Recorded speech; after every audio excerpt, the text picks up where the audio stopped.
यहोवा परमेश्वर ने जितने जंगली पशु बनाए थे उन सब में सर्प धूर्त था। और उसने स्त्री से कहा, क्या सच है कि परमेश्वर ने कहा, तुम इस वाटिका के किसी वृक्ष का फल न खाना? स्त्री ने सर्प से कहा, इस वाटिका के वृक्षों के फल हम खा सकते हैं, पर जो वृक्ष वाटिका के बीच में है उसके फल के विषय में परमेश्वर ने कहा है कि न तो तुम उसको खाना और न ही उसको छूना, नहीं तो मर जाओगे। वरन परमेश्वर आप जानता है कि जिस दिन तुम उसका फल खाओगे उसी दिन तुम्हारी आंखें खुल जाएंगी और तुम भले बुरे का ज्ञान पाकर परमेश्वर के तुल्य हो जाओगे। अतः जब स्त्री ने देखा कि उस वृक्ष का फल खाने में अच्छा और देखने में मनभाऊ और बुद्धि देने के लिए चाहने योग्य भी है, तब उसने उसमें से तोड़कर खाया और अपने पति को भी दिया जो उसके साथ था, और उसने भी खाया। तब उन दोनों की आंखें खुल गईं और उनको मालूम हुआ कि वे नंगे हैं। इसलिए उन्होंने अंजीर के पत्ते जोड़ जोड़ कर लंगोट बना लिए। तब यहोवा परमेश्वर जो दिन के ठंडे समय वाटिका में फिरता था, उसका शब्द उनको सुनाई दिया। तब आदम और उसकी पत्नी वाटिका के वृक्षों के बीच यहोवा परमेश्वर से छिप गए। तब यहोवा परमेश्वर ने पुकार कर आदम से पूछा, तू कहाँ है? उसने कहा, मैं तेरा शब्द वाटिका में सुनकर डर गया, क्योंकि मैं नंगा था, इसलिए छिप गया। यहोवा परमेश्वर ने कहा, किसने तुझे बताया कि तू नंगा है?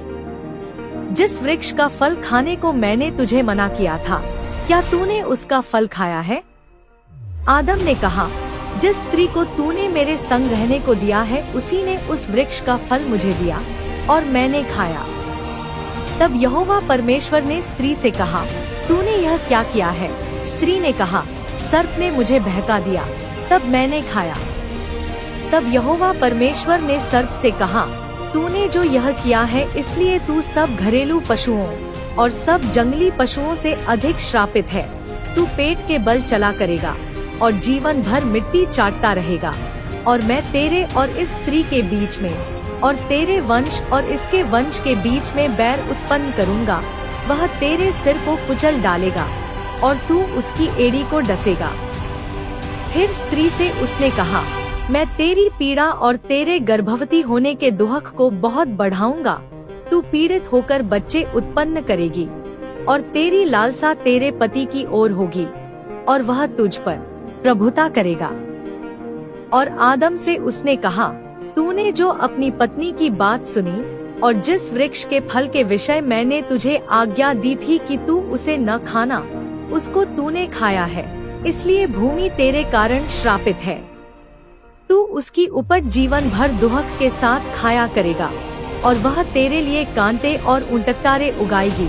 और तू खेत की उपज खाएगा और अपने माथे के पसीने की रोटी खाया करेगा और अंत में मिट्टी में मिल जाएगा, क्योंकि तू उसी में से निकाला गया है। तू मिट्टी तो है और मिट्टी ही में फिर मिल जाएगा। आदम ने अपनी पत्नी का नाम हव्वा रखा, क्योंकि जितने मनुष्य जीवित हैं उन सब की मूल माता वही हुई। और यहोवा परमेश्वर ने आदम और उसकी पत्नी के लिए चमड़े के वस्त्र बनाकर उनको पहना दिए। फिर यहोवा परमेश्वर ने कहा, मनुष्य भले बुरे का ज्ञान पाकर हम में से एक के समान हो गया है, इसलिए अब ऐसा न हो कि वह हाथ बढ़ाकर जीवन के वृक्ष का फल भी तोड़कर खा ले और सदा जीवित रहे। इसलिए यहोवा परमेश्वर ने उसको अदन की वाटिका में से निकाल दिया कि वह उस भूमि पर खेती करे जिसमें से वह बनाया गया था। इसलिए आदम को उसने निकाल दिया और जीवन के वृक्ष के मार्ग का पहरा देने के लिए अदन की वाटिका के पूर्व की ओर करूबों को और चारों ओर घूमने वाली अग्निमय तलवार को भी नियुक्त कर दिया। दोस्तों, वीडियो अच्छा लगा तो लाइक करें, कमेंट करें, सब्सक्राइब करें। जय मसीह की।